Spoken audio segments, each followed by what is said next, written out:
I'm just gonna. Yeah, and guys, mute yourself. Let's wait until 3 o'clock and then we'll start. Do you have news from Dominik? No, but I think that he's now in a meeting, so he'll see it at some point, I hope. I'll go get my sweater. Oh no, I don't need it, right? You're okay, guys. It's okay. So, guys, I want to ask if oh, Paul is here with us. Hi, Paul. Just a second. I will hit the right settings. Okay. So you are a panelist right now. I think. Oh, can you say something? Yeah. Okay, so it works. Okay, that's good. Can you hear me now? Yeah. Oh, hang on. You can't see me though. Can you see me now? Yes. Yes. Yeah, Right. hi, Paul. Hi, nice to see you all. Good to see you too. It's a bit of a white background I've got, isn't it? But never mind. No, we can see you well. It's okay. The light is good. And can I just check that You can share. Yeah, just let me check that so that I've got this all right for the future.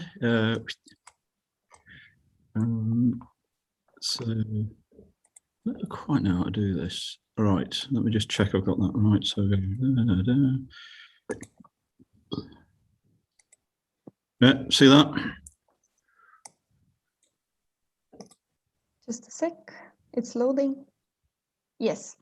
Okay. We can see it. Perfect. All right. I'll stop share now, just so we can check that. Lovely. Thank you very much. Amazing. Yes, and let me share again. So from this moment, we are also live on YouTube. Super.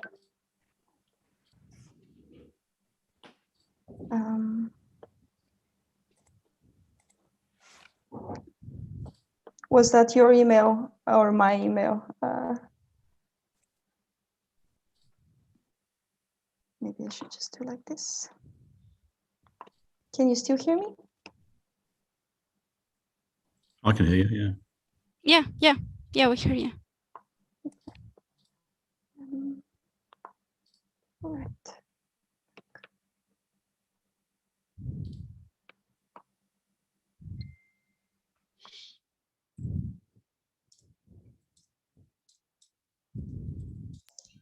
Can I post a link on Facebook? The link for YouTube? Yes. Yeah, I'm trying to just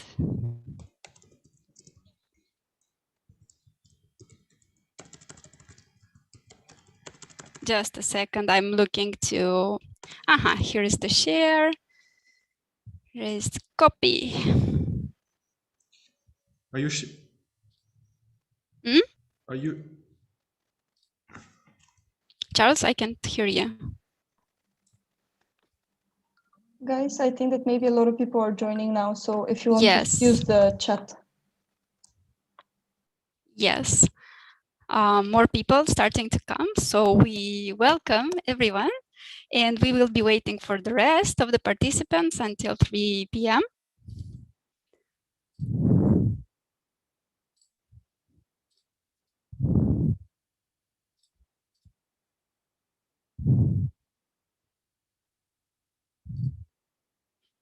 Yeah, some nice music will really be helpful.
Hi, everyone. I think now it's 3 o'clock, so we can officially start. I would like to welcome all of you. My name is Alexandrina Mitseva, and I'm a supervisory board member for Rewilding Europe, and also a core team member of the Young Rewilders community. All of the core team members and me are really excited to have you here, and thank you for coming. I would now share my screen. So I'm sure that many of you are as excited as us about this event, but also wondering about what we're all about and what we plan to do. So today, we're going to speak about exactly this, our story, our mission, vision, and goals, but we will also have several exciting speakers. First, we'll start off with Paul Jepson, then we'll speak with Frans Schepers, and finally, Dominik Pasco. We're going to have a short break and end with some closing remarks. After each speaker, we would have 10 minutes where we're going to ask them questions that we have already prepared, but you will also have the chance to ask questions using the chat option. If you're here with us on Zoom today, and if you're watching us on YouTube, simply write your questions in the comment section below the video. The call will take approximately an hour and a half, and it will be recorded for those who couldn't make it today, and we will upload it on our YouTube channel. So don't worry if you can't stay for the whole call or you couldn't be with us here today. So I would like to start. I would like to begin by telling you a little bit about our story. So how things started. And things started actually with Rewilding Europe advertising the position of a supervisory board member, a young supervisory board member. This was done in order to incorporate the voice of young people in rewilding. And this position gained huge interest from young people. And in general, the work of Rewilding Europe has been of interest of young people a lot, people approaching them for internships, volunteering, and so forth. And that's why the idea was born, to incorporate this interest and help people get engaged. This led to the formation of a core team of 6 inspired individuals and the idea of a young Rewilders community. So here I would like to present our core team. Charles, who is from Belgium and is currently doing his master's in marine biology. Anna, who is from the Netherlands and is a bushcraft instructor, so therefore our wildest member. Florian, who is studying environmental engineering and is from Austria. Reese, who is originally Canadian but lives in Denmark and writes many articles about rewilding and is doing his PhD right now. Me, as you heard, I'm a supervisory board member, but I'm also a student and I live in Denmark studying a master's in biology. And Kristen, who is from the UK and was part of our original team. She was of great help with our social media accounts. But also I would like to take the chance to thank Rewilding Europe and all of the members that have helped us. And this is just 2 people from the many that have supported us. And one of them is Loreen. She's the head of communications there, and she has been so helpful guiding us and giving us advice and helping us out. But also Sylvia, who is their new communications intern, who helped this launch happen. So I would also like to say a little bit about our partnership with Rewilding Europe, because I'm sure that many of you are curious about our relationship with them. So Rewilding Europe, as you heard, played an important role in the creation of our community, and it's also our, how can I say, mother organization and main partner.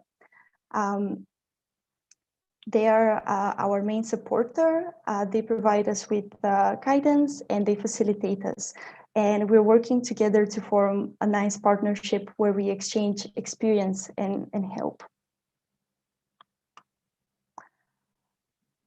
So a little bit about how things happened, actually. Well, Rewilding Europe supported us to get together, and we visited their office in Nijmegen, the Netherlands, where for 4 days we worked hard to answer the question, what is the Young Rewilders about? What do we want to achieve?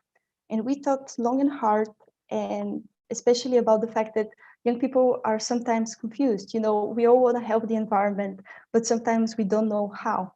We also thought about the fact that there is this huge enthusiasm and energy from young people, but sometimes it would be a shame for this enthusiasm to go to waste if organizations such as Rewilding Europe simply don't have the capacity to incorporate all the interest and have so many members. So that's why we made it our mission to give people the how, to create a Wilder Europe by uniting young professionals and enthusiasts, and create a network where we can provide them with the tools they need to become active players in the rewilding movement. We also share our vision with that of Rewilding Europe, and namely a future of humanity with much more space for wild nature and natural processes is an essential element in a modern, prosperous, and healthy society, as we believe that young people want to live in such a society and have wilder nature in Europe. But how are we going to achieve this mission and vision? Well, firstly, we aim to connect young professionals with one another. We want to make them feel like they're part of a family, that they're not alone in their wish to have a more exciting, more resilient, and wild nature in Europe. We believe that in this way, we would allow them to exchange ideas, to sit around the campfire, share experience, contacts, and network. We not only want to connect people, but we also want to empower them by giving them the tools to be active. This could mean organizing lectures, online courses, networking events, or workshops, and working on learning packages and writing our knowledge down. We believe that this would help our members improve their career opportunities, get to know more about rewilding, but also reach out to organizations and promote themselves. And hey, maybe we can have a young person on every organization's board. Then we also want to promote the concept of rewilding, share our knowledge, communicate the importance of rewilding for both people and nature's well-being. And by having a large community with every member spreading the word about rewilding can help increase people awareness. And in that way, help us achieve the goal of a wilder Europe. Finally, we would like to be open from people from all fields and backgrounds, and for people to be able to connect and engage regardless of their financial, cultural, or educational background, no matter their orientation, color, nationality, or age. And yes, I say age. I know that we are the Young Rewilders, and we want to empower young people, but we're also open to people who are simply young in their rewilding path. With that said, we also value the interdisciplinary strength of our community. We believe that by welcoming members from fields such as economy, psychology, politics, or policy, we can be more innovative and help find solutions to the barriers for the implementation of rewilding in Europe. Finally, we believe that by empowering and helping young people, we can achieve a wilder Europe together. And now I would like to give the word to my colleague, Florian, who is going to tell you more about our next steps. Thank you, Alex. Right now, we, the community, have reached our first step of achieving a wilder Europe, our official launch. The next step we are focused on is becoming known among young rewilding enthusiasts all over Europe. Therefore, we want to have an ambassador from each country in Europe and regional groups in 10 countries spreading the word about us and the importance of rewilding in the next several years. And hey, let's reach for the stars and have 1 million followers by 2025. It is so important to be known because this can help us apply for grants and sponsors in order for us to finance our next actions and dreams, maybe even employ someone who can work on driving this community forward. To be honest, we already wanted this event to happen in person with you all, but because of some circumstances, we are here on Zoom today, and to see so many people joining today only increases our motivation even more to plan real youth conferences to come together in the future. What is also important to us is that more and more people have a deep understanding of what rewilding means and how to take actions themselves. For this plan, we want to create an online platform containing educational tools such as a library of all you need to know about rewilding papers, books, videos, and podcasts and rewilding courses taught by our own experts in rewilding. But also rewilding action trainings with resources such as advice and workshops and how to promote and present ourselves, connect with each other, and get to know Europe's uprising wilderness. Our final goal and our wildest dream is to have a practical rewilding site, our own rewilding site, where young professionals can get hands-on experience in rewilding. It will be something tangible that everyone can feel they have been part of achieving, and which everyone can visit and explore. But right now, respectively the last year, we have focused on creating the first glimpse of this community, providing a platform for people to connect through our Facebook group. With our regular newsletters, we will advertise opportunities and news in rewilding, and also our upcoming webinars and community updates to all of you who subscribed. And as I said before, by hosting this official online event, we have achieved our first long-term goal.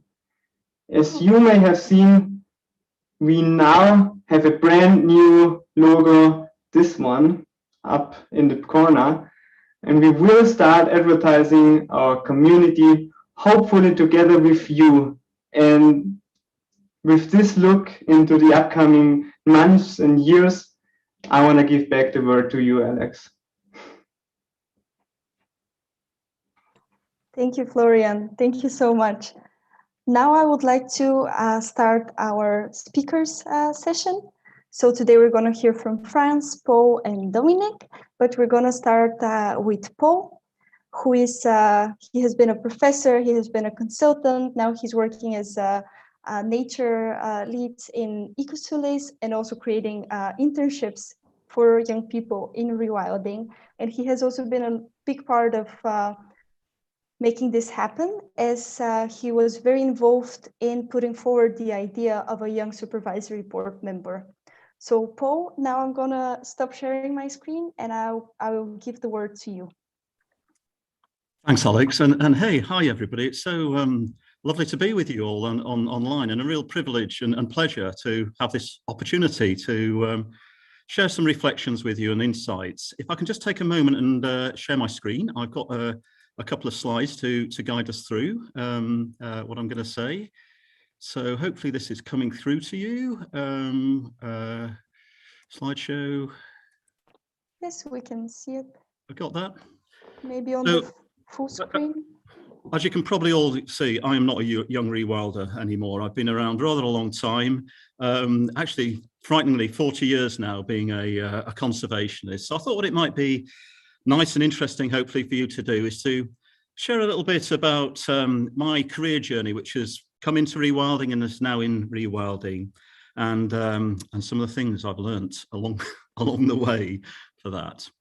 So I started my career back in the 80s in a very wild city, but not wild in the natural sense, in Manchester. And I started on a fantastic project there where along a river valley in Manchester, it was a mess. It was just old tiplands. And this idea was to transform these tiplands into a countryside asset as an asset for urban regeneration and for livability in Manchester. And I must say, this was just a brilliant part of my career. I started off in an innovation team. My boss was 32. The average age of the team was 24. And we were basically given a pretty decent budget and just told to make things happen. There was no knowledge at the time on how to do urban nature restoration, just as, you know, now we're learning the way in rewilding. And a couple of things I learned from that is the importance of innovation spaces and somebody or some entity creating these spaces where people can innovate with new ways of doing. But I also learned, and this was my first big insight on ecology, you know, I'd been taught that, you know, habitats had these standards and there was natural ones and not natural ones. I think what I learned here is that ecosystems like to be cosmopolitan. They just form from whatever is around them, and we can't totally control them. But also that people are very cosmopolitan, and most people don't really care about the composition of an ecosystem as long as it feels and acts wild. So after a while in Greater Manchester, I left the wild city and went down to Shrewsbury, and a small town on the border with England and Wales. And there I was approached by the council to ask if I'd like to write a management plan for some meadows along the brooks. And with all of this sort of cockiness, I suppose, from Manchester and all what we'd achieved there, I just said, yeah, sure, I can do that. But if you'd like, I could write you a management plan to establish a country park, little country park. And they just said, yeah, go for it. And the big thing I learned from that experience is, and this led forward to a lovely 3 years, produced a countryside strategy for the city, and it's all still in place now. A very sort of high impact area of my career on that, even though it was all just, you know, from the beginning. But the thing I learned there was a really good message is better an offer than an ask. If we want to bring about change in society, rather than asking people to do what we think should be done, just offer them something and see if they like it. And if they take it, you're on and you're with it. And two things I think I took away from that is lead with a vision for, in this case, it was for this town, but one that chimes with them, chimes with their heritage, their culture, and their aspiration.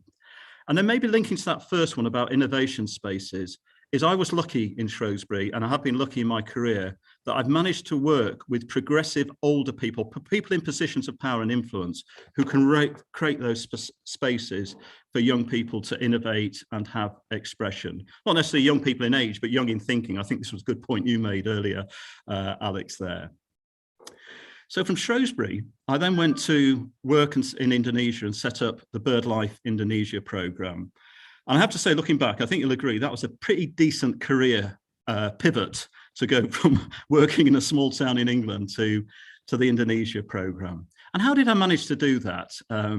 I think this is actually quite simple, because at the same time as doing that urban conservation work, restoration work, I was a mad keen birder, I was traveling, and a group of us founded a club, a society called the Oriental Bird Club. So in some ways, a little bit similar to what you guys are doing today in forming the Young Rewilders network. And I think I learned, well, the big thing I learned there was the value of being active in vocational clubs, associations, communities as you're creating. And the value there is it's a really good way to find people who want to do things, or people who are looking for others who want to do things. And it was this that, you know, through the Oriental Bird Networks, club networks, coming into the people who were setting up the international BirdLife thing, and then saying, look, we need people to go out to Vietnam, Indonesia. Paul, you look like you're up for it. Let's go for it. And that's what helped me to do that. And actually, one of the things about the Oriental Bird Club, which again, you touched on earlier, Alex, was that in those days, we did this all in this spirit of it doesn't matter what anybody's background is. All that matters is, are they up for it and can they play? That's sort of slightly taking a thing from football, but that's all that matters at the end of the day. You know, and this was beautiful about the Oriental Bird Club, just these young people coming together from all across the world almost. I mean, it's mainly Europe and Asia. And you can imagine going to Indonesia, that was quite a big challenge for me. I mean, these ideas of just stepping up and saying you can do things. It's also an interesting one. I mean, my dad was really disappointed in me that I should go and work in Indonesia and with this despotic Suharto regime, you know, as the Guardian reader sort of look. I learned some really great things there. One is that there's like-minded people, there's people who are thinking and wanting to do with you everywhere. There may not be lots of them, but they're there. And in Indonesia, it was just amazing. I mean, one guy, this guy, Effendi Samaja, he was the director of nature conservation in the Ministry of Forestry for right in the Suharto regime. And he was an absolute passionate conservationist and an inspiration. And then just working with these people from different cultures and different backgrounds within Indonesia was fantastic. And there, as well as learning that there's like-minded people everywhere, I think Pak Effendi, he told me one really good thing, and this is to respect and work with the bigger social and political agendas. He once said to me, he said, look, Paul, we're all passionate about conservation, but you've got to remember that in Indonesia, we have 4 million young people coming onto the job market every year. And if we don't find them jobs as a regime, as a government, we're going to have political chaos. So we've always got to keep that in mind. And it's like, fair dues, I'll take that. So that notion was really important. And it was also about working with different cultures who have different conceptions of nature.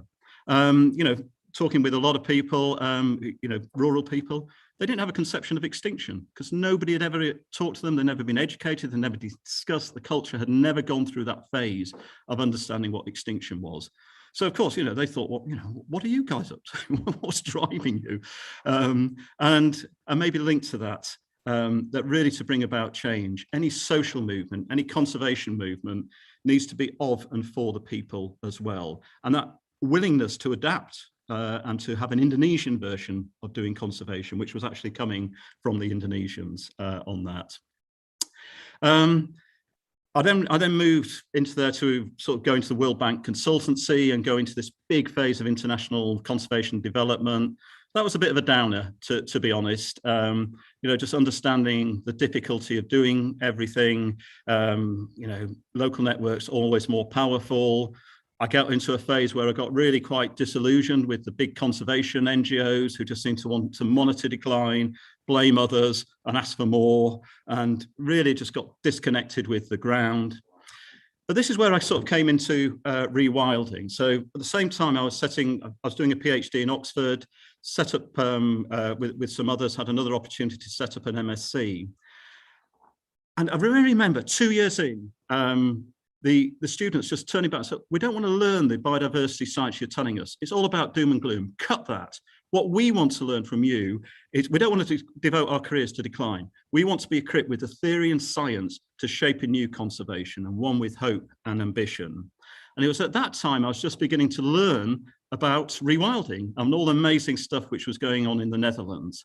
So I started taking students over there, started interacting with the Dutch rewilders. And my goodness, there was a lot to learn there. The transformative power of demonstration projects, the vital importance of othering, having a baseline which you can set your own practice against and compare it to. The fact that rewilding can offer nature-based solutions and you can finance it through that. I mean, the Gelderse port, you know, as Frans, who will come later, knows, it's been a big impression on me. But also, again, something which you touched on earlier, that advances lie in this interdisciplinarity, but also the flow between theory and practice. And this is where I got to meet people from Rewilding Europe. Frans you'll hear about, also Wouter, many other great people. And I must say, unbelievable conservationists with such sophisticated understanding of how to make change. And one of the things which came back to me, a lot talking with Wouter and to some extent Frans as well, is how, you know, I'd gone into this big world of international conservation, doing the big picture stuff, but staying put and committing to place. This is where you really can bring about long-term change, if you like. And also part of this, you know, being an academic and being in that world and being in the very progressive edges of probably theory and practice, realizing that a lot of people are just not on that journey yet. And you can sort of scare them if you go too hard on it, if you like. And the importance of understanding where people are at and taking them on part of that journey. And this is the part of the reason I put all of these thinkings together from my academic piece into this book, as sort of just an introductory read, if you like, on rewilding science and practice, which seems to be pretty well received. So these are some of the things I've learned along the way. And Alex did sort of say, oh, what would be a couple of bits of advice to leave on? So I'll just leave you with two pieces of advice. I mean, in some ways, those experiences are advice as well. But, oh, I've forgotten to tell you what I'm doing about now. Sorry, I was just going on to the next bit. Anyhow, so just stepping back a moment, I left the now working for EcoSulis, a consultancy, and this is partly because I do believe that to make really scale rewilding, we need to be innovating at the intersection of nature recovery, technology, and finance. And we need to make rewilding investable. We've got to release the private capital. There's ways to do that with tokens. And if we can make rewilding investable, then there's going to be a lot of good jobs coming into the sector. And I'm sure, well, there hasn't been that many great jobs in conservation for the last 20 years. But going to those just last two final thoughts on maybe a couple of suggestions for you all to think about. One of the bits of advice I would give is to embrace pragmatism or pragmatic realism. Embrace the fact that the outcomes determine judgments of right and wrong. And when we look at these wonderful rewilding principles, I think you'll agree that to deliver those, there has to be trade-offs in it. You can't just go there with one view on what things should be. So embrace pragmatism. And then the one which is perhaps more personal is that when I was, I can still remember doing this, I was 24. I can't even believe I actually had the wherewithal to think of doing this. But decide on a set of personal values that will guide your career choices, when to bail out, when to take an opportunity, what to do when and how to do it. And I chose 4, and they have served me well. So I'll just leave you with those. One is that I always determined that I'd maintain a spirit of adventure in whatever I did throughout my career. The second would be always to stay on a learning curve. When I think I've got a grip of something, I'm tempted to get on another learning curve. The other one is to work for a better world and will trust that the money will follow. And that's a bit of a risky one, but I've been fortunate that has paid off. I'm nearly towards the end of my career and I have got a pension, which is, I think, all you want actually at the end of the day. And then the other one, which is a bit of a funny one, but it has always been part of me, is I decided I'd never subjugate myself to power on that. That's caused me some hassles along the way, and it's made me a bit difficult to deal with along the way. But it is one which, at the end of the day, I can say, I followed my career. Hopefully I've done some good and I've done it my way. Thanks very much. Wow, thank you, Paul. This was really great. Thank you for your presentation. It's just so useful for us all to hear, someone's path and someone's challenges and struggles, and of course your valuable advice. I would like to now take the time again to say to everyone that you can ask questions to Paul via the chat option here on Zoom or with the comment section on YouTube. So please do that. But I wanted to ask you, Paul, you were speaking about these challenges in the places that you've been, and how sometimes, you have to think in a way that you have to engage the local people and also create jobs and things. What is your experience with creating opportunities, and what was your biggest challenge in this area?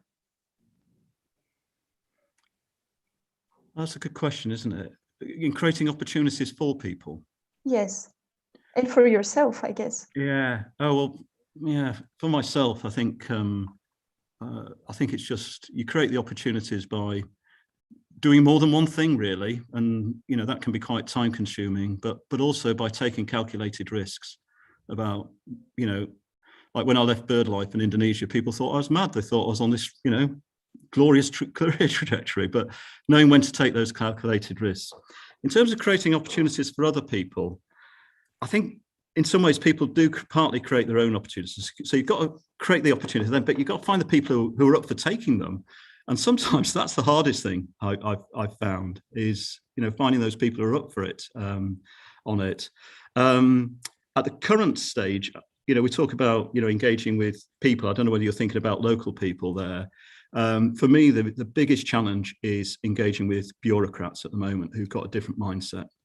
And in some ways, that is the biggest barrier to creating opportunities for people as well, because they still have a lot of regulatory power or whatever at the moment. So do you think that that's where the young people should focus their efforts, in getting the bureaucrats on board? Do you think that that's maybe one of the big challenges? I think so. And I think there is, this isn't in any way being critical of bureaucrats, because bureaucrats are tasked to work within an institution. And that's, they have to work within their competencies. But I think there is a need for them to be reflecting and for modernizing their institutions to suit the young people and the young ideas coming up. And there is a need to maybe just hold them account a little bit, or, you know, in a gentle way, or enthusing them as well, but saying, look, the institutions you have created were institutions for 1990. We need institutions which are going to be right for 2040. What are you doing to help create those institutions? Yeah, I think that's a really good question. And I agree with you that it's good to keep them accountable. I am seeing now a question from the chat from Raphael. He says, how does don't subjugate to power collide with being pragmatic? Yes, it keeps you sharp. So sometimes you have to, so, you know, what do I mean by that? It's always meaning that you don't just become somebody else's subject and doing what you're told to do all the time, which goes back to a little bit that thing about working with institutions. So being pragmatic is, you know, you need to work with different power, but this is a bit about yourself, your own pragmatism, and what outcome you actually want. So when I was, you know, those values I said, the outcomes I always wanted was to keep on a learning curve, to be active and to do what I thought was well. But if I'm just getting captured to deliver an organizational or institutional goal, maybe I can't keep those values. So I like that set of values, because there is a need for pragmatism, but if you just let pragmatism happen, then you just become this sort of aimless person doing whatever seems best for other people.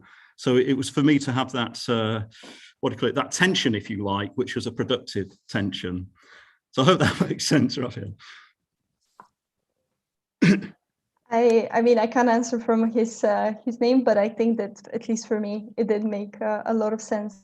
And he has a follow-up question on, yes, sorry, we're getting a lot of questions.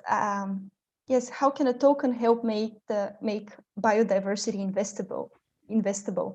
What would the profit model be? So basically, how can you profit from conserving and restoring? Yes, so the logic here, just very briefly, and there's, you know, this is right on the edge, and it's almost like we're looking for the Holy Grail. So there's a heck of a lot of private capital. We know that the world is awash with private capital, and that's looking for a place to invest. And there's a lot of interest in investing in nature recovery, or rewilding, if we'd like to call it that, because there's a whole set of drivers where corporations and others want to go carbon neutral and nature positive. And for them, they have to have something which they can put on a balance book and report, you know, some sort of evidence. So if we can create a rewilding token, or credit it's called, which can measure units of ecosystem change or expansion, and we can measure that in a sort of standardized way, then that can allow financial capital and investors to invest in land. The landowners can then take that investment, and then they can produce a token, or a carbon credit is another example, and that can have a value as a product, if you like, in markets on it. So that's broadly it. I'll take the rest of my time if I go into this in more detail, but this is, and there's a number of people trying to find a solution of this, and a number of groups trying to work together, and we just hope that somebody does it, because it would unlock a huge amount of investment and job opportunities in the field. Definitely. I think we're all excited to see that happen. We are now getting a lot of questions about what approach to take when you start a rewilding area, for example. How do you make sure that people accept the project? What is the best practice? Yeah, if you don't mind me saying, that question is much better for Frans, because Frans is the person who's done this. I have to say, I haven't actually started a rewilding area myself. Yes. So would you mind if I just passed on that one, Alex? Because Frans is going to answer it so much better than I will. Yes.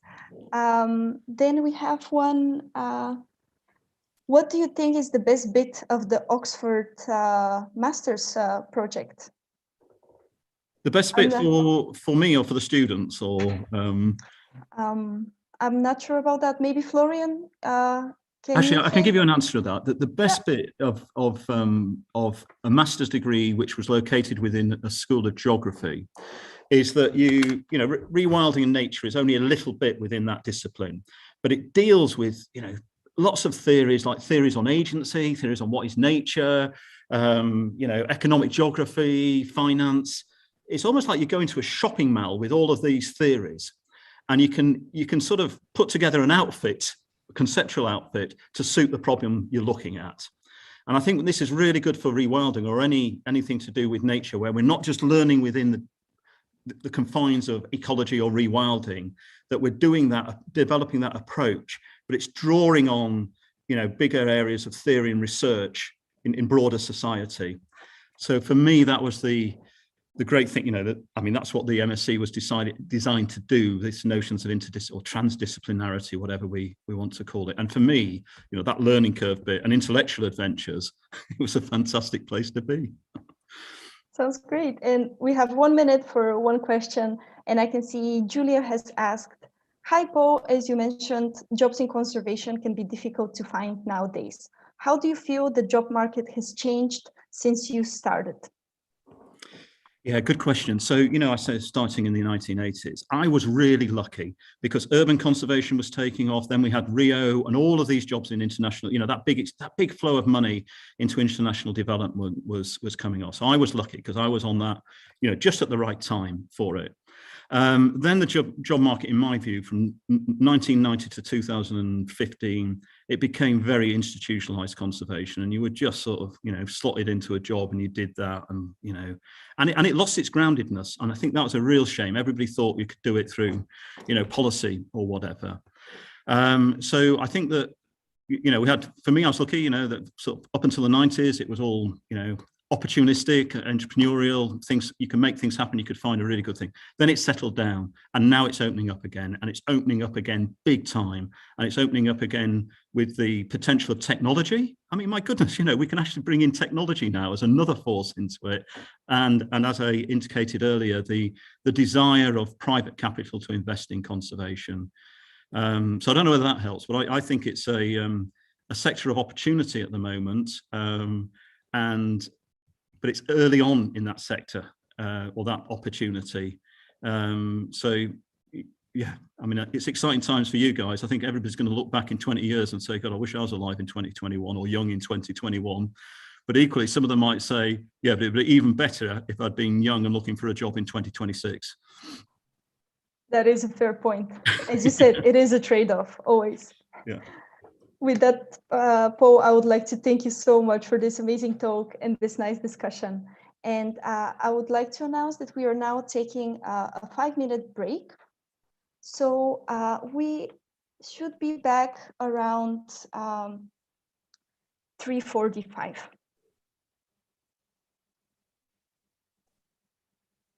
Thank you.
All right, welcome back, everybody.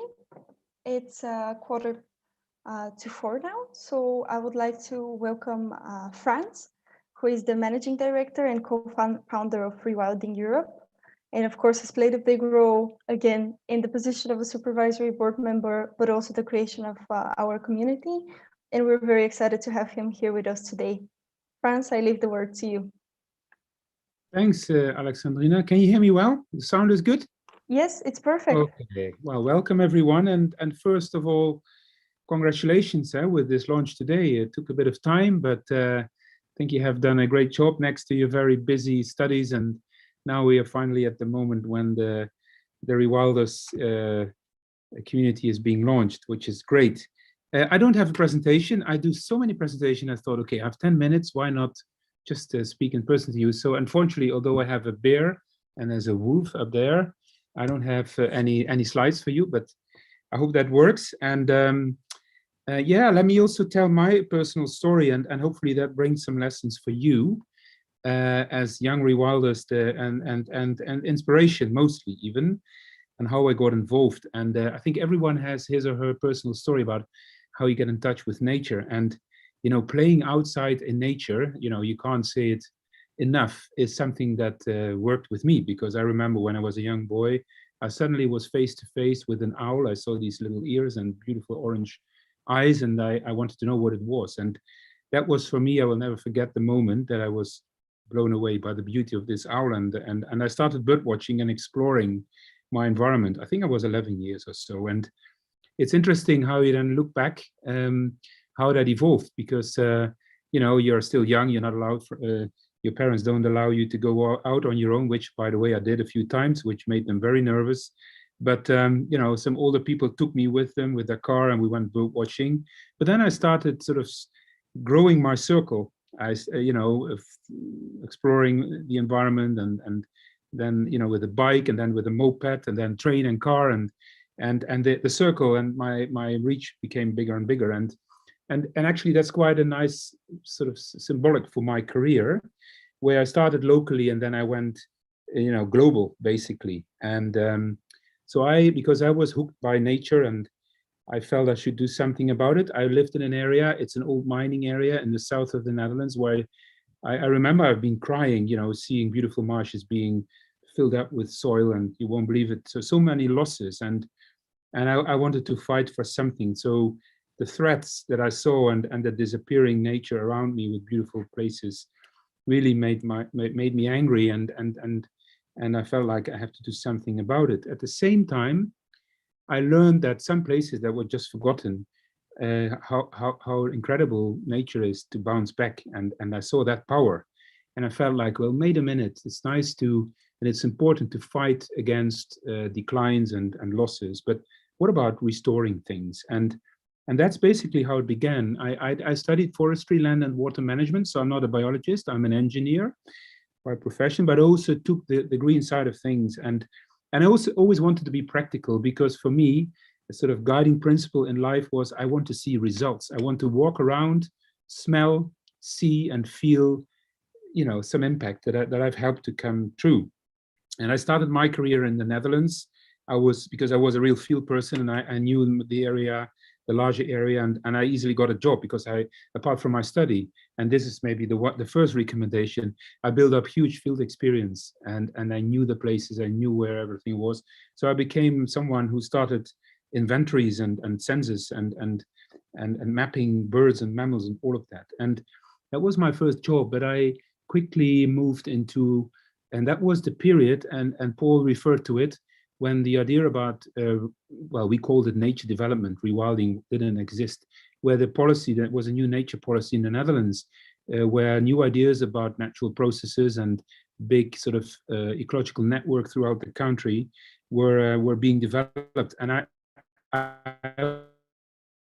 first opportunity, this was growing. So I started my career in the Netherlands, where I'm from, and in nature conservation, nature policy at a local government, basically. And then I got this incredible opportunity to work on a huge river restoration project on the border with Belgium and the Netherlands. And this is where I led a team of specialists, you know, hydrologists, morphologists, and engineers and financial people and ecologists to redesign a river stretch of 45 kilometers, which was when we had serious floods in 93, 95, really got a big boost. And this is where I worked, I think, for 12 years. And I left this initiative when the whole execution started, because I didn't want to put my entire career on this. And in the meantime, because I was bird watching, I was actually a bit like Paul, following birds, and I went on all sorts of expeditions. I like the adventure as well, so I fully support what Paul said there. And I went to the Middle East, to Mediterranean and West Africa, where I set up bird expeditions and, you know, counting and catching birds. And I loved the international side of my work, and I decided to explore a job with one of these international conservation NGOs. And I ended up another sort of opportunity that came across with WWF in the Netherlands, where I started working in big wetlands, from the Kinabatangan in Malaysia to the Kafue Flats in Zambia and the Ukrainian Danube Delta and the Pantanal in Brazil. So I am, apart from starting a family, I also started traveling across the world. And within WWF, where I worked 14 years, I moved from freshwater and big wetland work to species and protected areas globally. So I was heading a unit in WWF Netherlands that was dealing with polar bears and elephants and tigers and everything, but also a lot with restoring big ecosystems, in particular in Southern Africa, where I put a lot of my time and energy. And then Europe came, and it was interesting to see that, you know, with a few friends, we saw this opportunity that nobody was actually looking at, where we talked about, or we observed, young people leaving the countryside, land becoming abandoned, rural depopulation, but at the same time, wildlife come back, and a great need and demand from people who live in urban areas to go out and experience the wild and see wildlife. And you know, this was sort of the basic reason why we started Rewilding Europe, because we saw this huge opportunity there. So if you sort of restructure this journey, starting in the Netherlands, went global, and then came to Europe, which actually felt a bit like coming home, because in Europe I understand nature and our ecosystems much more than other parts of the world. And so I started Rewilding Europe with a few friends, and I don't know, otherwise you should look at a talk show we did last week when we started the launch of our 10th anniversary, which was really nice. And lots of people saw it already, but it will come online next week on Tuesday, with the founders, with people in our team, with Alex is there. And so you will see the sort of the first 10 years of Rewilding and what we have achieved and where we come from, and how much it takes to build an initiative like we did, but also looking into the future, of course. And actually, we took a few of the predictions that Paul did in his book. He showed on Rewilding and discussed this on the table in this talk show, which has a lot of videos and messages from people across Europe and across the world, actually. So that so that was one change, and being employed by WWF.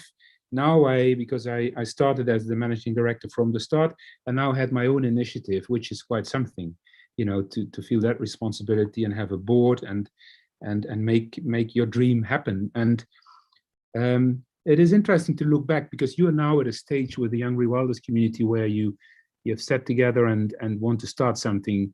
And I remember those talks we had, you know, saying, don't think big, think bigger.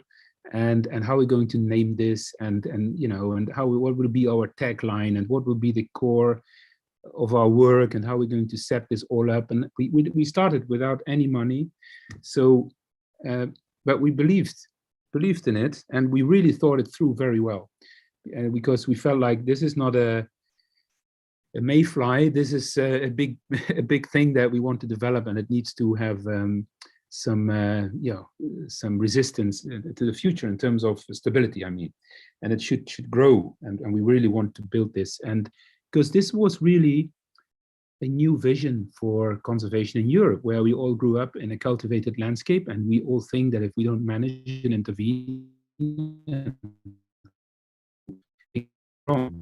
of course that's not true. And you know, one of the biggest challenges we faced, and we still face, is this paradigm shift in thinking that we want to see, where people look at Europe and nature in Europe completely different than we were used to. And so that brought us to launching Rewilding Europe. And if you ever start a new company or your own company, or anyone who has maybe parents who started a company, this is really what it is. You start your own company, and there's lots of heavy lifting and lots of work to make this coming off the ground. I think another important change, and this is also what Paul alluded to, is that I've worked in conservation organizations that always took threats as the starting point, and problems. And I remember we were tasked to design problem trees. You know, you just completely unravel where all the problems come from. But the shift I think I made, and which I'm very happy with, is that move from I think what Paul also calls the anxiety narrative, the doom and gloom stories, and give us money, otherwise, you know, this will get extinct. That kind of marketing language, if you like. I moved away from that in the work I now do, which is much more a positive story, where this is about empowerment and hope and perspective. You know, showing that you can actually do something, and you know, you work with the best ally you can think of, a stronger partner you can't find anywhere else, which is nature itself. And this comes back to this observation I had when I was young and saw that some areas you leave alone and it's just mind-blowing what can happen. And so that really drove me, and I think still that incredible power and resilience and of nature to bounce back if we allow it to. I think that's the most wonderful thing that keeps me going, and I think all of our team. Of course, you know, you find challenges on the way, you know, from fundraising to how do you design a strategy, and of course we were not about building an organization. We were and we still are about getting something done. It's about results and impact. But how do you get there, and how do you start with a vision and then see, okay, what does this mean? And I think we made a lot of efforts to really be clear about what we are about, what we are not. And imagine if you start something new, and the same with the Rewilders community now. Okay, when we started, we had WWF, we had BirdLife, ICN, and whoever, these big institutions. And there was this attitude in Europe, we know how conservation works, you know, we don't need any new players. So we really thought very carefully about the proposition of, you know, what is our added value? And we still do that. But every decision we make, we think about what is our added value there. So so that is important to always look at also for your group. And yeah, of course there were many highlights on the way, but to be very honest, it's not these big steps. Of course they matter, but what matters even more is all these small steps. That if you look back after 1 year, the incremental sort of steps that at the end of the year you see, wow, we made lots of progress, all these small steps. Okay, so just to sum up here, I think there's a few, because I got questions about, so what are the other skills that you need to get something? And I think there is lists of, and the letter P comes in very, very strongly, because it is about passion, it is about being practical, it is about being positive, it is about being perseverant, it is about being professional, problem solving, proactive. Pragmatism was called, and I think there's a lot of learnings when it comes to you know, what sort of skills you need. But what I think is, and that's my last remark, you can look at the world, I sometimes say, with very dark glasses, and you know, and then everything is difficult or a problem. But I think what is really characterizes Rewilding Europe is that we're very opportunity driven. So looking for win-win situations. Take off these dark glasses and put on your pink glasses, if you like, and look at all the opportunities around you, and then the world looks really different. And try to think smart about how to combine and maybe create win-wins that actually can make you start something. So just a few last words. Follow your dream, think big, join forces, make your voice heard, build your network. And last but not least, I think a big opportunity for driving rewilding, apart from making it investable, linked with the climate agenda. I think this is an incredible lever for rewilding to become big. So I leave it here. I know I've had to be short. I hope I stayed within the 10 minutes. And please, questions are much welcome. Thank you. Thank you. Thank you so much, Frans. This was a great talk. Thank you. We have one question. You said that you mentioned developing your network. How did you develop your network at first? How did you start to gain partners, to fundraise? How did you go about that? But of course, each of the 4 founders had a quite a legacy in terms of, you know, we had, as I told my story, there was my colleague Wouter Helmer. You saw a picture. He was very active in the Netherlands with rewilding. We had Staffan Wheatstone from Sweden, who had a communications network, and Neil Burney from Scotland, who was in the enterprise side. So we brought a lot of expertise and networks already into from the start. So that is, and even though we didn't have a track record, people believed that, you know, if those guys, you know, are behind this, you know, it looks promising. So we were lucky to get first, you know, support there. But building a network, of course, it happens as you go. So if you team up with, you have your team. So that's the starting point. And from there you can start building, and it goes step by step, and by showing what you do and taking concrete sort of actions, people want to be part of it, isn't it? So you get to a point where people like to be joining, you know, the team, and of course you build connections as you go, and through your study and through the community that you're setting up now, and that is a process that takes time, of course.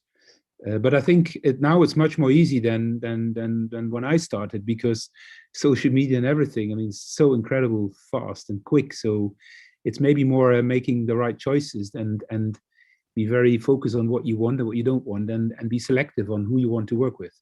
And just one last remark on this: we're now approached by so many people because people want to be part of what we do. Now we need to be very careful about, so who do we engage with? Because, you know, you can't engage with everyone. So how do you focus, and how do you select? But that's for later.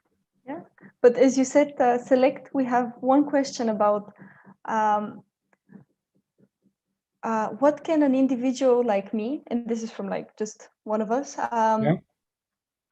do to increase his chances of working with Rewilding Europe? So this is a question that we got on our Instagram account. So what are the correct characteristics and requirements you're looking for in a potential employee? So very straight to the point. Well, it depends on the job, of course. I mean, we have very practical people, and we have more strategic people. And well, let me say one thing is, and of course, this is something you build up. What I think is important is that you build, or you try to learn how you can be both strategic but also operational. And I think most of the people who work in Rewilding Europe have the ability to switch between the two. So we don't have a person who does policy work and doesn't know anything about practice, and we don't know any person that's just very practical on something and doesn't know about the bigger picture. So that I think it's important that you try to find a combination, that you develop the ability to shift between being theoretical and maybe science-based, even depending on what your type of education, but also become very practical and switch between the two. So I think that's an important characteristic of people, and I think I mentioned a few when I mentioned like the 8 words with a P, starting with a P. I think that also tells a lot. And but yeah, we have different positions. If you are in communications team, it's different compared to if you are in the rewilding team, or yeah. So yeah, so you will, yeah. There's no one common denominator apart from being positive and passionate and perseverant and all these things that I mentioned. Yes. I hope that helps. Yeah. These are important. We now have a more practical question. Yeah. They ask, is afforestation and reforestation part of the rewilding process? Not really. Well, we call it natural regeneration. And natural regeneration basically means you don't need to plant trees. It's just a waste of time and money. Sorry to say, and a bit blunt, of course, whatsoever around. But if you don't do anything, it will come. And actually, you know, we talk a lot about natural grazing, where, you know, a forest is actually, it's not a good word even, we should call it woodlands, and it comes with many forms and shapes. You know, you can have gallery forest, you can have mosaic landscapes with bushes and small forest, but also open places. People think when you talk about a forest, that's closed canopy thing you walk under. But if you look at natural vegetation, it's much more variety there. But we strongly believe that you don't need to plant trees and reforest. Afforestation, of course, there's a difference between the two words, because reforestation is in places where there was a forest, you put the forest back, isn't it? You can do that through natural regeneration. But actually, a lot of places where there was forest before, it wasn't the natural situation anyway, because we lost big grazers that maybe before the forest was there were keeping this landscape open. So we like not the static landscapes and the habitats, including forests, but we like the dynamics spatially and in time, where a landscape can actually shift in the type of vegetation. Something that can be forest today could not be a forest anymore in 5 years because of disease and storm and drought or browsing. And something that's now a meadow could be maybe a mosaic landscape in 5 years, because there's less grazing pressure, and hawthorns and oaks and ash trees, whatever, will germinate and becomes a different type of landscape. So we very much look at vegetated landscapes as a very dynamic system. And I hope that answers the question. Yeah, it definitely does. Thank you. And we have time for one final question. And this is the question: Rewilding Europe seems to focus on relatively large areas. What do you rather envision for the future? Lesser large, coherent rewilded areas, or a large number of small areas, or both? So do you want several big or many small? I think both. We talk with rewilding. You can rewild your garden in a city park and small forests and big landscapes. So it's all the different scales could work. But if we as Rewilding Europe, we focus on larger landscapes because we look at bringing back functionality of landscape, interaction between species and vegetation and the tropical cascading and on all of that. So you need space for that, of course, but it doesn't mean that you can't do small rewilding initiatives. And I think it's important also to mention that rewilding doesn't mean creating wilderness. So if you think about a scale from 0 to 10, 0 is parking lot in the middle of a big city, and 10 is pure wilderness, which I don't think we have anymore in Europe. But moving up that scale of wildness, that's basically the process of rewilding.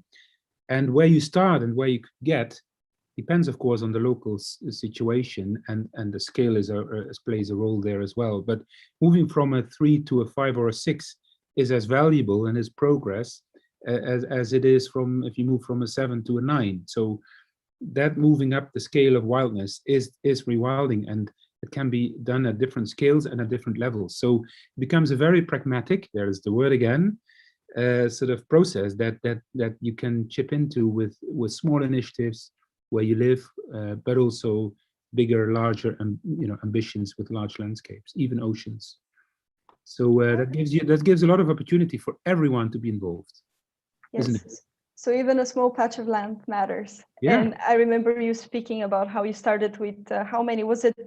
2 hectares in 2.5, yeah. And what is small when you start can become big later on. And exactly. We've seen a lot of examples of that happening. Yes. Exactly. Thank you so much, Frans.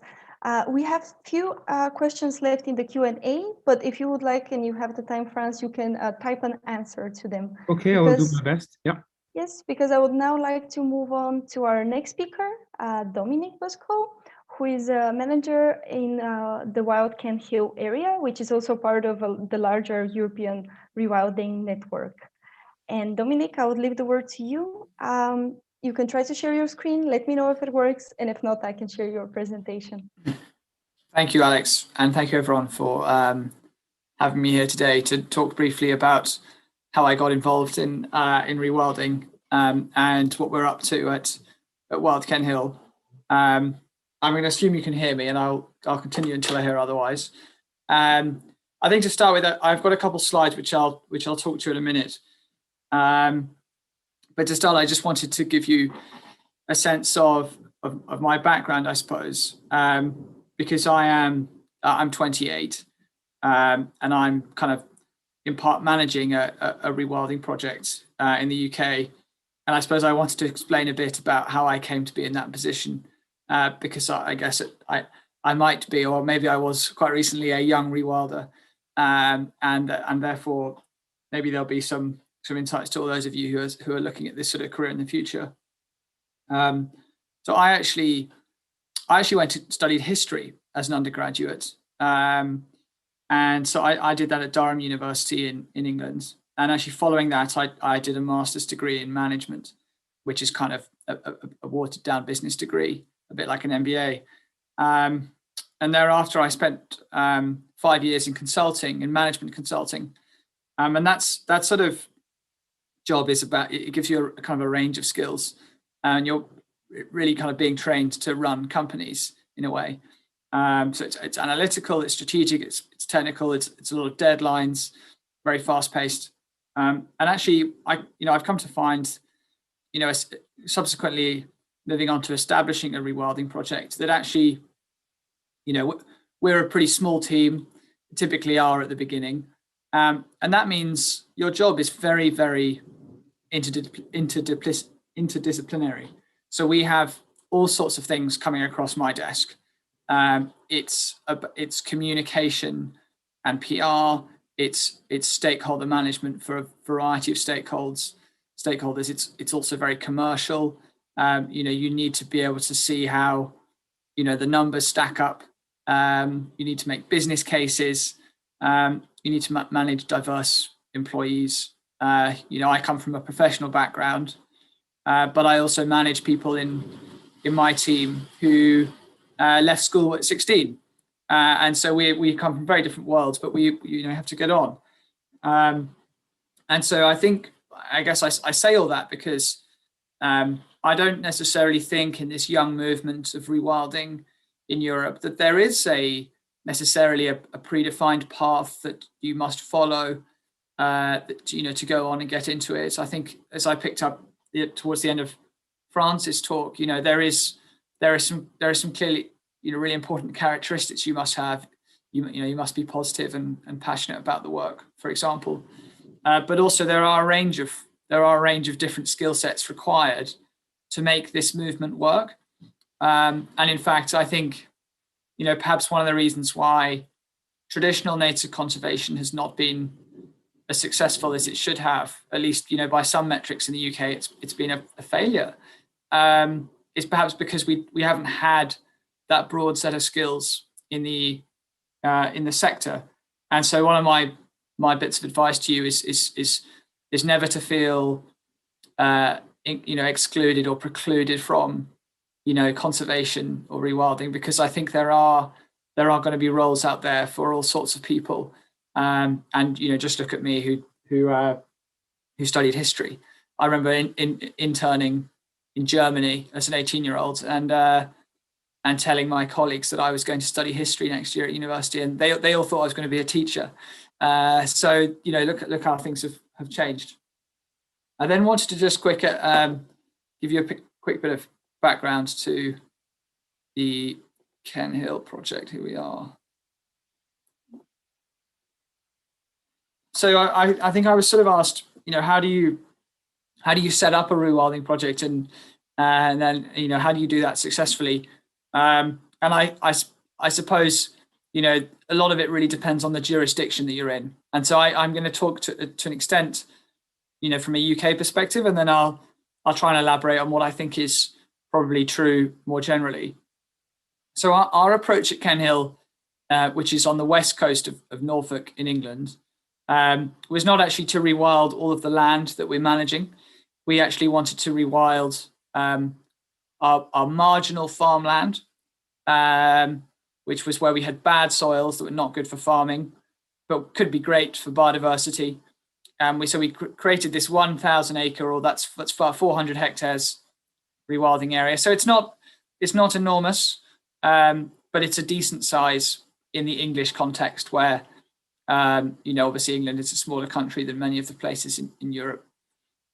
But also we, at Ken Hill, we also have some good soil, and that's where we wanted to continue farming, because at the end of the day, Rewilding isn't a one-size-fits-all approach. I think it has to be, there's a right time and a right place, and we are in this soil quality over here is very good, and we thought we should continue to be growing food there, but we want to do it in a very sympathetic way, in a way that connects up, and is a buffer zone to our rewilding area, and so that's where we perform regenerative agriculture. Similarly, we still perform what I kind of call traditional conservation. And in that sense, whereas rewilding, we're very passive, and we have a passive management approach, and we're process focused. The traditional conservation, we're very active. So we are managing the water levels and grazing patterns for target species of bird, wading birds, very, very closely. So again, we're outcome focused in that traditional conservation area. So it's quite different. And I think the reason we do that there is because the ecosystems there are very fragile and very special at the same time. And we actually, a rewilding approach in that context might actually lead us to lose some of the abundance we have of these rare birds. So we are continuing there with a traditional conservation approach. And perhaps one day our landscapes will be resilient enough to function naturally without our interventions. So I think, turning to the question, I think one of the key things for us, there are several learnings from this as to what makes a successful rewilding area. And I think the first one for us is that I think it has to be quite coherent. In England, where land is quite expensive, and there are a variety of possible land uses. As I said, I don't think it's a one size fits all approach. It has to be done in the right place, and I think we've done it in a place where it makes a lot of sense. We are optimizing that area for public goods. So yes, we've taken some farmland out of production, and some people in the UK get very worried by this. But actually, it was very poor quality land. It was very sandy soil. And instead, we're going to be storing carbon in the ground. We're going to have great biodiversity and providing green space to people. Probably some flood risk from the sea that you can see there to the left. So some mitigation for that too, because we're a very low-lying area. And I think the second learning is that I think for us is that whenever a new rewilding project starts, it needs to make commercial and operational sense. It has to stack up, as we'd say. And in this case, we were in a position where actually we were able to generate. So I should have said we're a private organisation. We're not an NGO. We're a private for-profit organisation, admittedly very small. But this has to make commercial sense for us. And actually, the great thing is it does. We are actually forecasting that this rewilding project will allow us to be better off than we were farming, because we were farming very poor land, and when you do that, it's not profitable.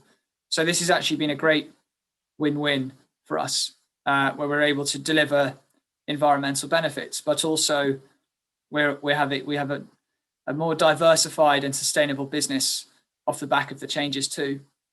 So those have been two things I think we've learned about how a successful project needs to be set up. I think just touching on the more specific challenges that we faced on this particular project, I come back to this point that it's extremely interdisciplinary. So, I mean, I personally have been responsible for all of the things on this slide, and I don't do them all myself, to be clear. But I'm very well supported by the team here, who are some of them specialists, but and also with external advice. But at the end of the day, when you're in a decision-making position, you have to kind of get to grips with a lot of this stuff at some level of detail. And so, really for us, the first point was to understand the ecology of our site. And as I said, I don't have an ecology background. I'm not a conservationist by training, but I did really get to understand how our site worked, how it might have looked hundreds of years ago, how the water moved around the site, what the different soils were like. And once you understand all of that, you can have, at least at a high level for me, an understanding of how the site should begin to look, through the rewilding process. Because it's 1,000 acres, we have to make some interventions at the beginning so that we can step back later. It's not Yellowstone where things just recolonize of their own. We've had to make some reintroductions and do a few other things. So we had to design all of those interventions around a really solid understanding of the ecology. So that's kind of the first thing. And the second big thing is rewilding is very process focused, and we've had to bring in, animals that would replicate the behavior of those large herbivores we would have had in this landscape thousands of years ago. So we've wild pigs, ponies, cattle, and indeed beavers. We've all reintroduced to Kent Hill. And so I've had to get familiar with grazing ecology, with species reintroductions, and there's a very boring legal side to species reintroductions in the UK as well. That's all come across our plate as well too. Then I think some of the more mundane stuff, for us, we had to put quite a big fence around the outside of ours because we are in a very human modern landscape that's very lived in. And so big fence around the outside, 20 kilometers of fencing, because that helps with your public engagement. And indeed, probably a third of my job still today is kind of engagement with different stakeholders. And that could be the local community. Very recently we had someone actually came and snipped our whole fence so they could go for a walk.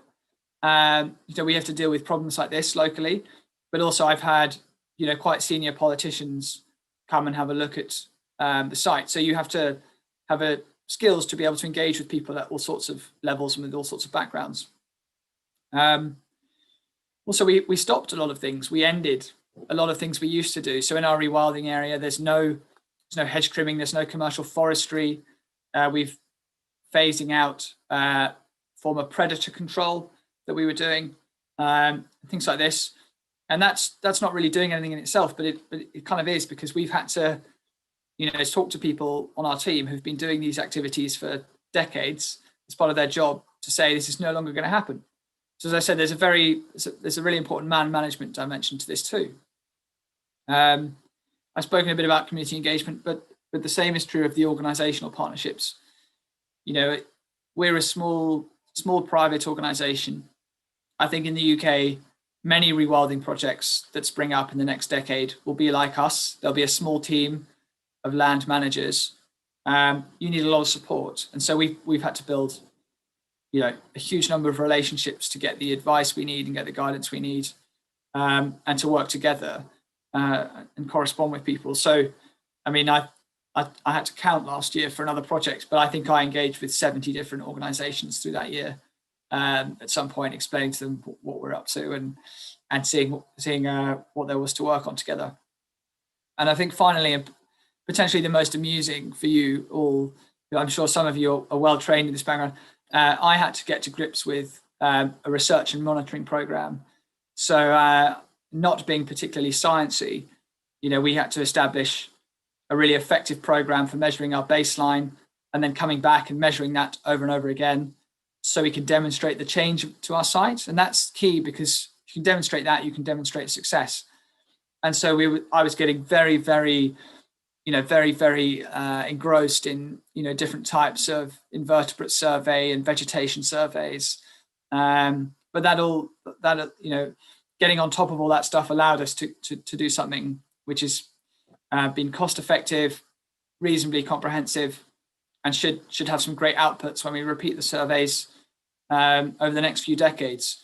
So this is a flavor of the things that, that I think challenges and sort of subject areas that I've engaged with as part of setting up a rewilding project. So I hope that, again, that gives some encouragement to show that it is truly, at this stage, very, very diverse, and there's roles there for all sorts of people. So we'll end on that note. I'm very happy to answer any questions.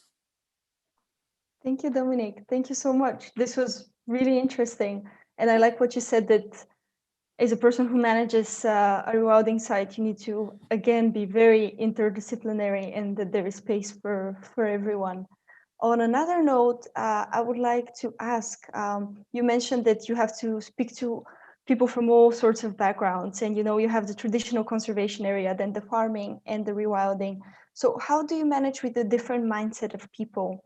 What have you learned in your experience about approaching people that you might not necessarily be on the same page with? I think it's a real challenge, and at least in the UK, nature conservation is extremely politicized, and there are some incredibly polarized opinions out there, which, in my opinion, really, as an outsider, needn't be. There's this dichotomy has emerged, which actually they have a lot in common. And I think what I learned is there's a few things. The first is that language is really important. And so it's very easy to slip into what I call farmer bashing, which is when you say agriculture is the worst, it's to blame for everything, chemical farming, it's the end of wildlife. And that all to an extent is true. And I wish I could say that regularly, but I don't, because it's unhelpful. The agents for change in the UK, a lot of them are farmers, right?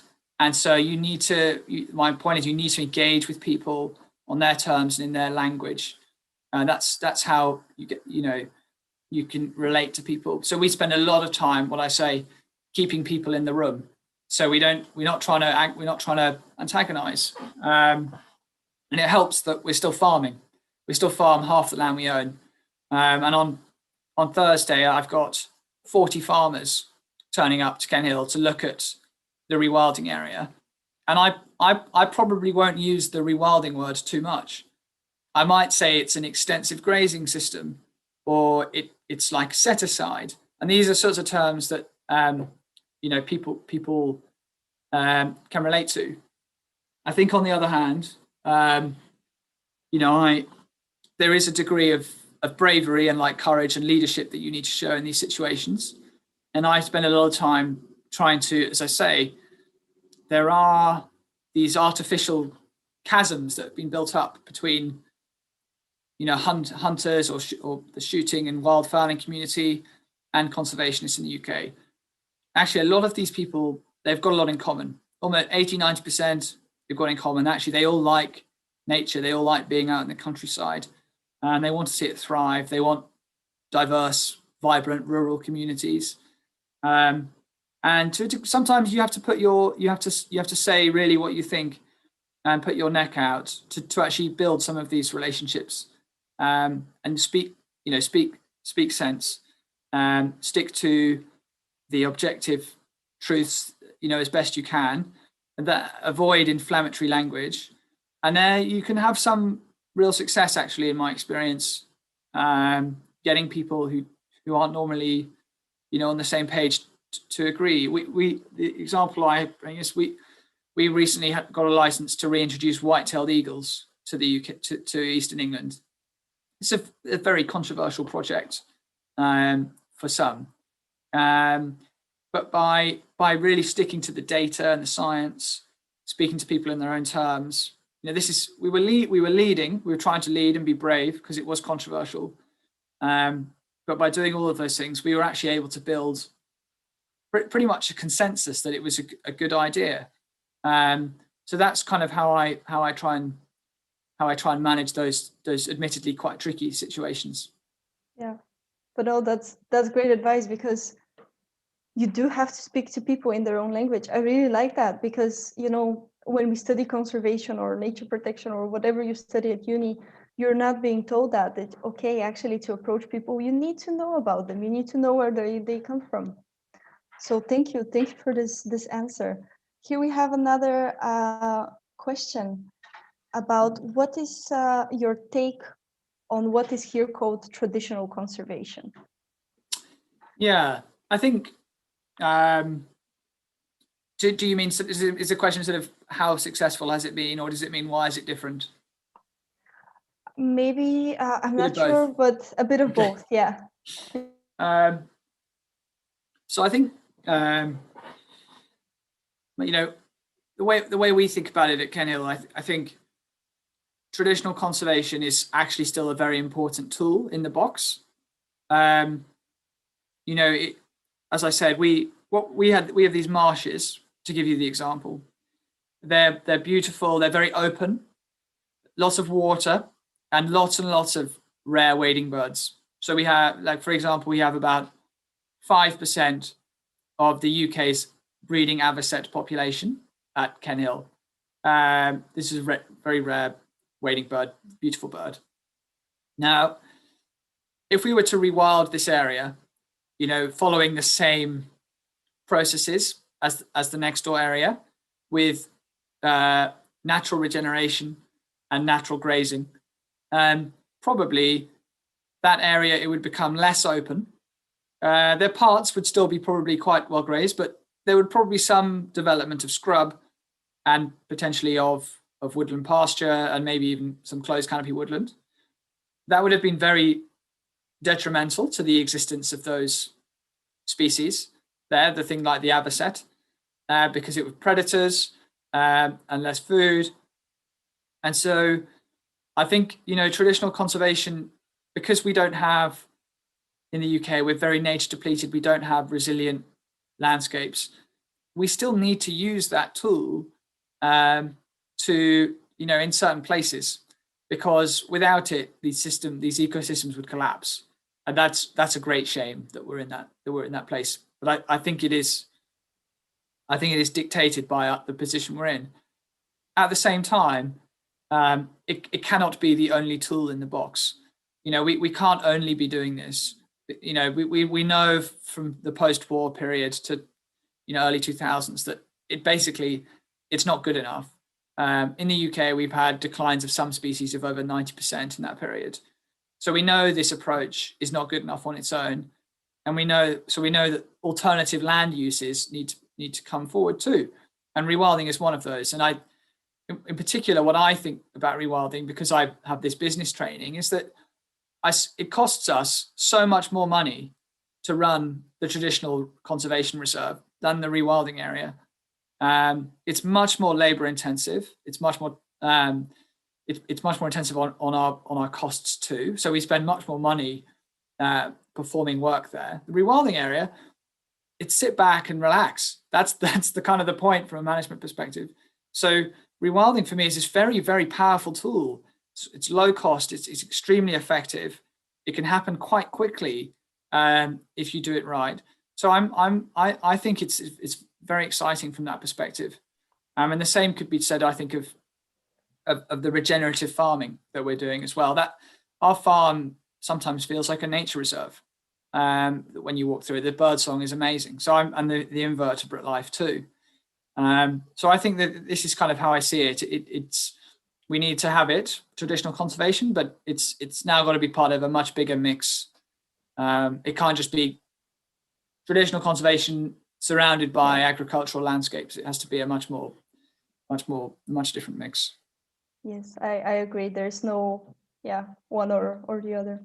We actually have a question related to, the economic approach. So Rafael asks, Dominik, are you planning on publishing your organization's approach and experiences on how to pull this off as a for-profit instead of non-profit? Paul mentioned earlier that making these issues profitable is one of the key for making rewilding successful. So sharing your insights may be very valuable so others can replicate your approach. Yes, we in general, we follow quite an open book approach. So we have published a thought piece already on how we manage the land and how we think it works from a economic perspective. I'll pop that in the chat when I'm done, but that's kind of available. It's publicly available, so we haven't put in all of our figures, but when we have farmers over to look or other land managers, then we will tell them exactly how it all works. So at the moment, just so you're aware, that we've in the rewilding area, so we've stopped farming.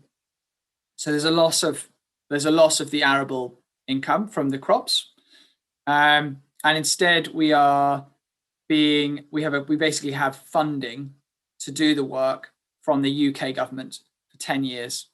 So that's kind of the setting up almost. And in fact, that funding is higher than the farming income. This is how much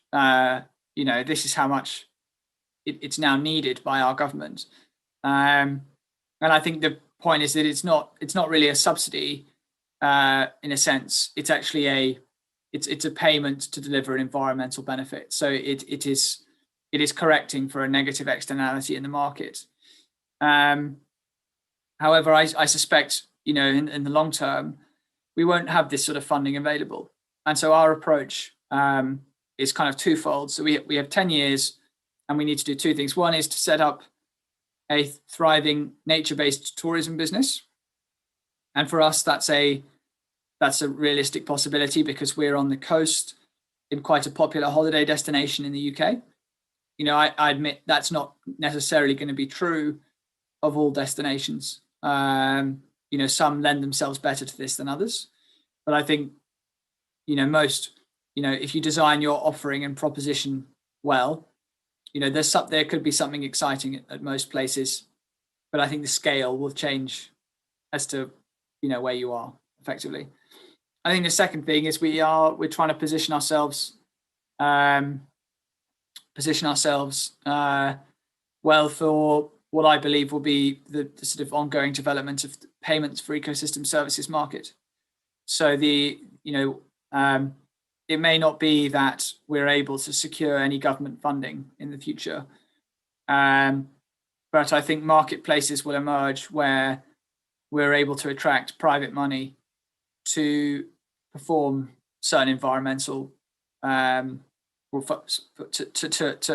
allow our land basically to deliver certain ecosystem services. So whether that's carbon sequestration or nutrient mitigation, I think those will play some sort of role in our income mix in the future. But I think the primary thing will be tourism, and that can be anything from showing people around the site, accommodation. We do kind of corporate stuff as well now, so companies come and visit, and lots of education with young people too, and all of that adds up, and I think will mean that in the long term it's viable. Yes, that is really interesting, knowing about these options, and that it is a good economic case too. So with that, I would like to very much thank you, Dominik, for this exciting discussion, and also the rest of our speakers, Frans and Paul. This was really exciting and inspiring, and I really enjoyed it and learned a lot, and I hope that everyone else did too. So thank you very much. And I would now like to share my screen and say a few closing remarks. So yes, thank you to the speakers, and I want to say that we have achieved our first goal. We have launched our community, and I want to thank everyone who were a part of making this happen, and also congratulate them, but also the people who joined us today. So in order to celebrate our launch, I have an exciting announcement. We have created our own website, youngrewilders.com, where you can go and learn more about us, also rewilding, and how to get involved. So please check it out and join us, subscribe to the community so you can receive our regular newsletter, where you're going to find opportunities, news about rewilding, but also updates on how our community is doing. And by being a member of our community, you first are connected with everyone else, You will receive useful information and educational materials, as you heard our plans about lectures, seminars, webinars, but also you would find about opportunities. For example, recently we got a post on our Facebook page from the European Rewilding Network for an internship that was only advertised in our Facebook group before advertised everywhere else. So you would also receive this information from our website and our Facebook group. So please check it out. And if you want to get involved with us even more than just being a member, we are now developing an ambassador group. So we plan to have these ambassadors who share the word of rewilding and also our community. But in order to develop this ambassador scheme, we need your help. So we are currently looking for 2 new core team members, one of them who is the ambassador coordinator, who can help us really launch this ambassador initiative off. But also a social media wizard. We need someone to help us with communicating back to you via social media. So if you're interested in becoming a core team member, please send us half a page just explaining your motivation for the role and your relevant skills at our Gmail. You will also find our Gmail on our Facebook group and the website. Unfortunately, the position is voluntary, just like the rest of the core team member positions. But we hope that with time, we'll be able to apply for a grant and strengthen our team. Until then, it is a great opportunity to be part of establishing something new and exciting. So we really hope to hear from you. And with that, I would like to say, let's keep talking. Please reach out to us with any ideas, suggestions, or questions you might have, either via our email or our Facebook page. We would love to hear from you. And yeah, thank you so much for joining us today. This was amazing seeing the big turnout. And yeah, you'll be hearing more from us. And with that, I would like to close this event and wish you a wild afternoon. Thank you.